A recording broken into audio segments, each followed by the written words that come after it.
I done lost fights as an amateur for not being prepared, not being in shape, and they just outworked me. I remember, you know what I mean, going to the corner out of shape, and I'm like, man, this dude, he couldn't fight. Right. You know what I mean? But he was just better conditioned. He just punching, and I'm out there trying to knock him out, winging and stuff, and I'm just like, man, I don't never want to feel that feeling ever again in life because it's like, for one, it's.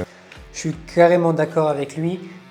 Le problème aujourd'hui, c'est que si tu es dans cette situation, tu es combattant amateur et que tu négliges la condition physique, c'est une grosse erreur. Sache que beaucoup de combattants aujourd'hui mettent en place de la préparation physique, ont des coachs, des préparateurs physiques, des nutritionnistes, mais d'un autre côté, il y en a qui négligent complètement ça.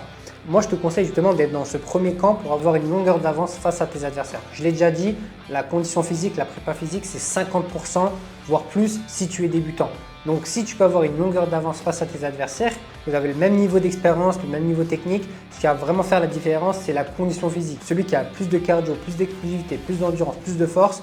Et si tu veux justement avoir ce cran d'avance, il faut vraiment que tu t'y prennes au sérieux, il faut que tu ailles à la salle, il faut que tu pousses, il faut que tu bosses ta condition physique, c'est primordial. D'ailleurs, si tu es un petit peu perdu sur tout ça, mon compte il est fait pour ça, donc je t'invite à t'abonner si ce n'est pas déjà fait. Et si tu veux justement aller plus loin, être encadré sur ta prépa physique, ta nutrition, je t'invite tout simplement à m'envoyer go en DM sur Insta.